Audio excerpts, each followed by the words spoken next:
Welcome back to the channel, everybody. I am Philip with Geared Towards Automotive, and today in this video we're going to be driving the 2019 Honda Passport Sport. Now this is on the completely opposite end of what I just reviewed and posted about 2 weeks ago, which was the 2019 Passport Elite. So this car has a ton of standard equipment, however it doesn't have as much as what's on the Elite, so I'll cover what comes standard on this one, and we're going to drive it, of course, today as well. So thank you for tuning in. And again, I am Philip with Geared Towards Automotive, and this is the 2019 Honda Passport Sport.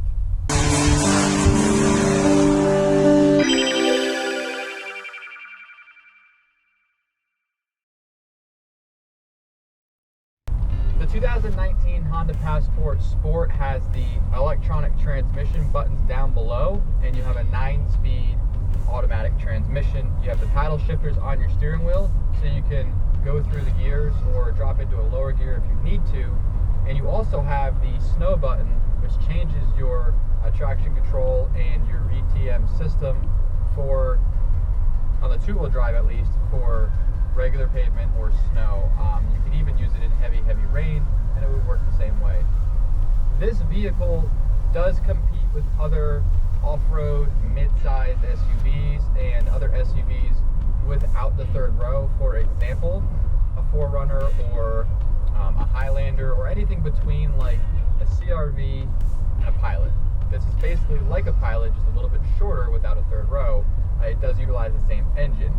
However, I know I said in the past video that this is a 4Runner killer. Although I was being heavily sarcastic, a lot of you took that very seriously, so I'm sorry you did that. However, to make this car an off-road vehicle, you would definitely have to, in my opinion, put beefier tires on the vehicle and maybe change out the wheels, because the wheels are pretty nice on this car. You would want to put some wheels on here that you wouldn't mind beating up. You may want to also increase the suspension and some other features as well. So there are a lot of accessories available on the 2019 Honda Passport. Right out of the box, right out of the gate, so to speak, you could technically off-road in the vehicle and take it places you couldn't take maybe a CR-V or a smaller SUV or even a Pilot. It does have a higher stance. You probably could take it off-roading. I wouldn't necessarily say you could take it in the middle of the desert and go rock crawling with it, but it does have a higher stance and a better suspension than the Pilot. So when I say it's a great off-road vehicle, that is what I mean. The vehicle does hang there for a little bit of a higher RPM to figure out what you're doing, and I like that. I don't feel that in the Pilot, even though it's the same engine and same transmission. I feel like it's a little bit different as far as how it's tuned and how it's set up to operate based on the specific needs of the vehicle. While we're waiting to get onto the highway here, I figured I'd cover a feature called Auto Engine Idle Stop. Now, I like the fact that you have a button down here right below snow mode where you can turn that on and off, because quite frankly, I don't like that feature. I think it's super annoying. With these 9 and 10 speed electronic automatic transmissions, it can be super annoying at a traffic light. I mean, your car is just constantly cutting on, off, and that just after a while, especially if you're driving in traffic around a small neighborhood, leaving a subdivision that you live in, that gets super annoying. So I personally turn that feature off, and I like that you have the availability to do that. I know in some vehicles they don't give you that option, so it's nice that you have it in here. All right, we're pulling onto the highway now, and you do not have blind spot indicators on the Sport model. That's the only downside. That's the one thing you're missing, even though you get Honda Sensing, because that is a separate feature. I will tell you that the road noise it's acceptable. I feel like it could be a little bit quieter. However, keep in mind this is the Sport model, so there's nothing like extra laminated or double thick glass. In some vehicles they have that. Even in some of the Elite model Hondas, you'll have the double laminated glass, I believe is what it's called. Correct me if I'm wrong in the comments down below. But that will help with your road noise. And again, these are really big wheels. All of the Passport wheels and tires are big, which is going to create more road noise just a little bit if it's not a very high-end tire. Visibility is great, and the handling of the vehicle is great. I know a lot of you comment that I don't put my hands on the steering wheel, but I have Honda Sensing, so I don't technically need to keep them on there all the time, but I get your point. So let's talk about the engine. You have a 3.5 liter V6, which is the same as what's in the Pilot and the Odyssey. It feels a little bit different than if you were to be driving an Odyssey or a Pilot, but your gas mileage is going to be 20 miles per gallon in the city and 25 on the highway, and that combined will be somewhere right in the middle. So not the best gas mileage if we're being honest. However, you know, it's not meant to be a commuter vehicle. I would see myself driving it as a commuter vehicle, but where I live in North Georgia, it's a really good combination vehicle for either, you know, A, driving to work, or B, around town, combination of both, but really nice if you want to take it on the beach or off-road.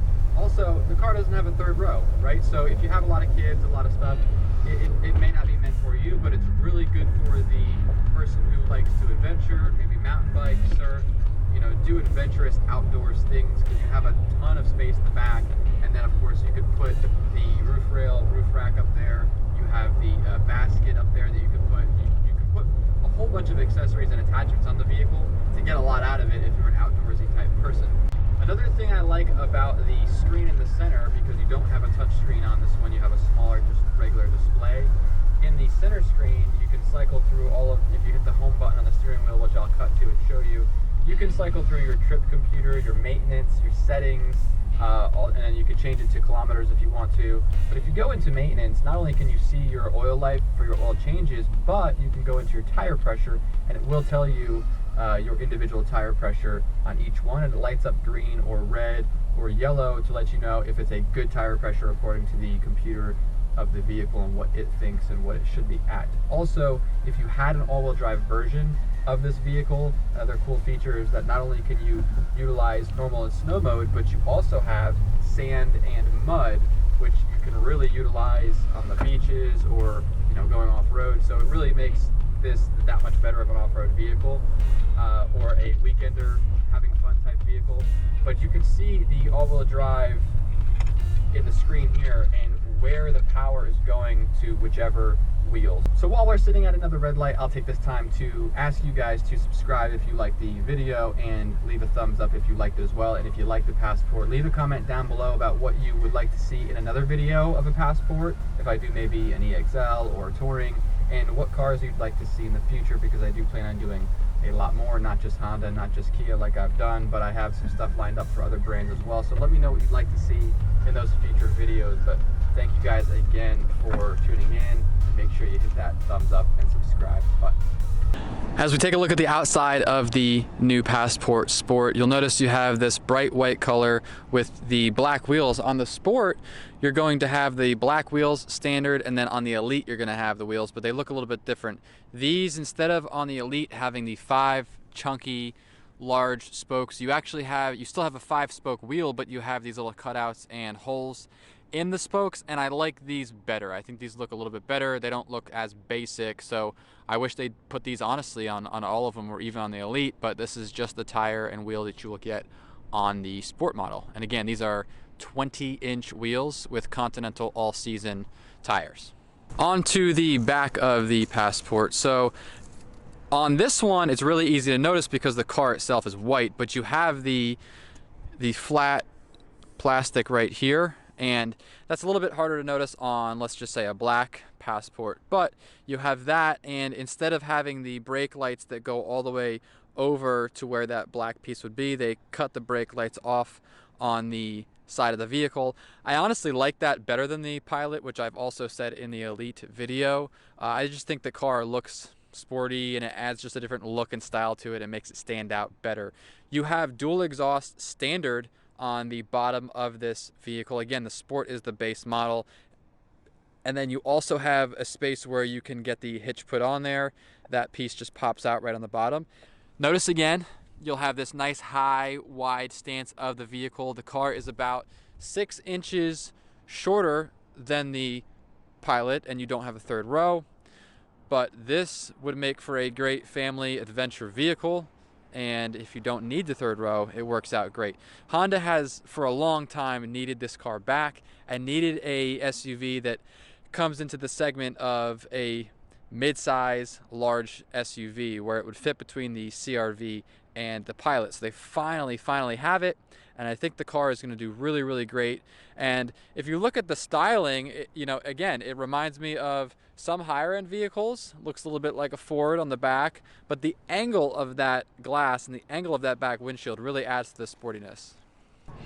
Coming around the front of the Passport, you'll notice the standard black grille right there, and that kind of sets it apart from a Pilot, so you're not mistaking the two of them.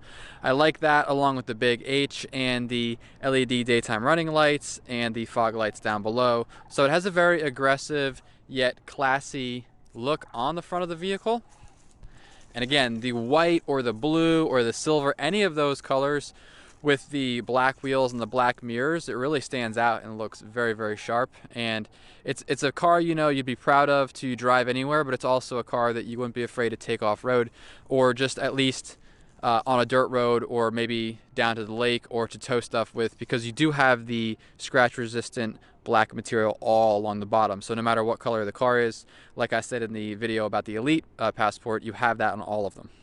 One thing I'm super excited about with the Passport, and this is kind of a close-up shot for you, but you have this lock and unlock feature with the smart key and the smart entry like you have on a lot of the other Hondas. But this is, remember, this is a base model, so this is like equivalent to getting an LX Civic with a remote start and push button start. So that's pretty big, and I think they really hit the nail on the head as far as that goes. So you can lock it, unlock it without digging for your key, get in, and you can remote start it if you want to, and you can also just use the push button start. So the fact that you don't have to put a key in the ignition and dig for that key is huge. As we look at it from the passenger side, you'll notice you have decent sized cup holders. This looks a lot like a Pilot. It basically has the same dash as a Pilot. You'll notice you don't have the touch screen right there, just the regular audio display, FM, AM radio with Bluetooth, and you do not have Apple CarPlay, which is a thumbs down on the base model. But you do have the power outlet there, 1 amp USB, and then this nicer looking, carbon looking centerpiece here that slides back, and then you have your nice deep center console with a 2.5 amp USB and another power outlet down there as well. So the Passport Sport does not have an automatic tailgate. You do have to just pull up on it, and then it just sets up there just like that. You'll have the carpet floor mats standard. However, this model, Hennessy Honda, who provided the vehicle, did put the cargo tray, which is folding in the back, so that folds up so you can access your storage there. You'll also have all-season mats on this one in particular, and mud guards, but that does not come standard from the factory. So this all-season mat back here, this cargo tray, does fold. It also does come out, so I'm just going to take it out just to show you guys a little bit better look at what's under here. So this comes up, it folds up like that, and you'll have this hard back here as well, so you don't scratch it. And you have this storage underneath. You have storage on the sides as well, right there. Pretty deep storage, and this whole thing comes out so you can wash it out if you have to. But then this comes up, and this little cable right here, this little hook, actually hooks to the headrest of the seat, which I'll cut to and show you. And that holds this up so you can access your stuff back here and not have it just keep falling down on you. But right there you have a subwoofer. What's nice is that's standard in the Sport model, is you have the subwoofer with a better quality audio system, even in the base model, and you have your spare tire and your funnel for your fuel as well if you run out. In the back, even though it's a base model, you have these buttons right here that you can push, and that will fold your seats down, even on this side, just like that. And the seats fold down flat, so you can slide something all the way in, and you have the child seat anchors, as you can see, all the way along the back of the second row. You'll notice these little metal things right here and up there, and there, and those are the cargo hook tie downs, and they're a good quality. They're heavy duty. They're not cheap or anything like that. And because it is not only a family vehicle but an adventure style vehicle that you can take off road, it's nice that you could strap stuff down if you want to in the back. All right, let's take a look at the back of the vehicle. I know I don't showcase that enough in my vehicles, so I'm trying to do that more for you guys. So you have these two cup holders here and plenty of space in the back. So if you have child seats, you can put them in any position here, and the vehicle does have a very safe rating. You can slide these seats back and forth just by grabbing this handle here, and you can slide them up or down, And depending on where you're sitting here and where you are sitting here, you have plenty of legroom and headroom. I mean, the car has a ton of space in the back here. You'll notice you don't have any USB ports or anything crazy or fancy going on back here, but you do have the little storage compartments here to put your items or change, and then you have your vents back here. You can fit 5 people in this vehicle. It is a 5-passenger SUV, and the center comes down with a cup holder and armrest right there as well. So you saw how you can fold them down with the push of a button in the back area, but if you just grab this handle here and pull it up, you'll notice they fold down flat just like that, and then you have easy access to the back of the vehicle, or just to fold these down flat and slide stuff in and out from the rear. And just beyond the driver's seat, of course, you'll have your automatic transmission buttons. I'll give you a closer shot of that. It does have the 3.5 liter engine with the 9-speed automatic transmission, and just below those buttons there, you're going to have your snow mode button and your auto engine idle on and off button right there. I know you guys love to see my face in these videos, so I just wanted to show you how much space you have in the back here.